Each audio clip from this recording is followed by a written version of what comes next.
So if you guys have watched my channel, you know that these seats have given me a lot of trouble. Particularly, they don't slide. The mechanism keeps on popping out of place that enables the seats to slide back and slide forward. So after about the third or fourth time I fixed this, I emailed Brid and was like, hey, like, is this in the warranty? Like, because this is a reoccurring problem. They told me to send them a video of what's going on. So that's what we're gonna do here. We're gonna get the seats out. Then we are going to give the inside of the car a little bit of vacuum.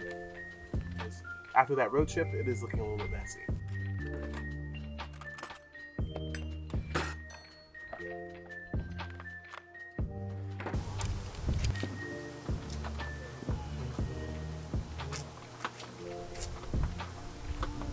They're hand tight.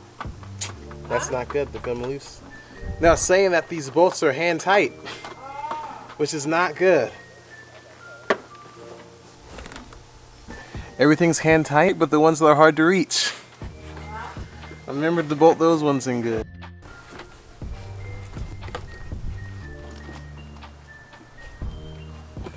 Right, all of the bolts are out. So though all the bolts are out, we can't pull out the seat just yet. There's a little cable that tells the computer whether or not the seat belt is engaged. So we have to unclip that, and then we're good to go.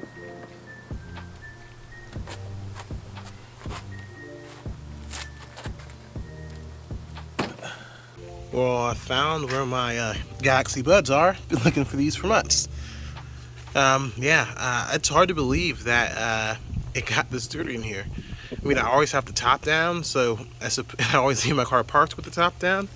So I guess leaves just kind of got in there. But yeah, Galaxy Buds, my MR2 badge, which I feel conflicted about adding onto the car. You know, what do you guys think? So it's hard to see the interior of the car like this.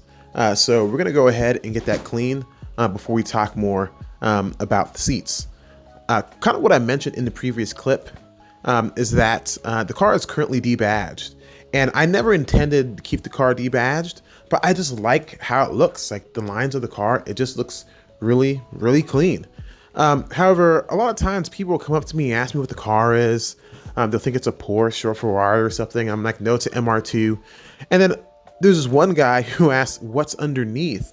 And it kind of made me think, like, I'm not trying to represent that the car isn't a Toyota. I'm proud that the car is a Toyota. That's why I have those TRD seatbelt straps. So I'm thinking I do want to put the Toyota emblem somewhere. Right now I'm thinking of something possibly custom in the back that kind of has like a matte black or glossy black Toyota emblem. But what do you guys think? You know, should the car stay debadged? Would you put an emblem on it? And what type? There's also the old school, you know, TEQ Toyota emblem that I'm thinking about. But just let me know what you guys think. Drop it in the comments. Fine, and what you would expect. And then there's this. It just keeps on popping out of place. And every so often I have to try to get this back into place. So I feel like I need a new one of these. So it looks straight, but it obviously is not. Let's see if we can try to get this back on better.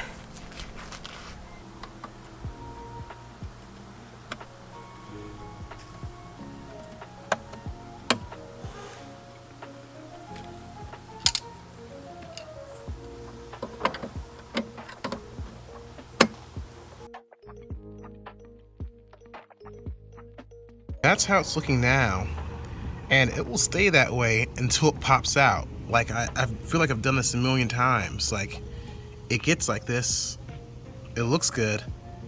I mean, almost equivalent to the one underneath. Probably not as much as engagement, but it keeps on popping out. I've tried to bend this, try to hook this so that there's more engagement there, but I mean, this thing is tough and like does not move, which I'm sure by design that's what you want, but I mean, there's just not enough engagement there and it keeps on slipping. So that's why, you know, I emailed Brid to try to get this handled. Okay, so we're here editing the video. The video that you just watched, most of it is about a month old. You know, in the time since we've made that repair, that little handle hasn't popped out of the brackets. It seems an easy repair, and it is, but I have made that 3 or 4 times before, and in short order, it always comes out.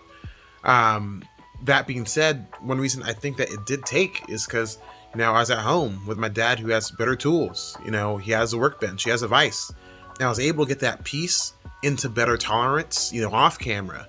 And I think that was the big problem. I think that that little U-shaped thing was just a little wobbly and out, not perfect, and that was causing it to fall off so much. But we were able to get that handled. So the next video is going to be of the trip back home, and I'm going to talk a little bit about the car, and it's currently in the shop dealing with that rear end collision. But yeah, thank you guys for watching. Feel free to like, share, subscribe, and I'll see you in the next video.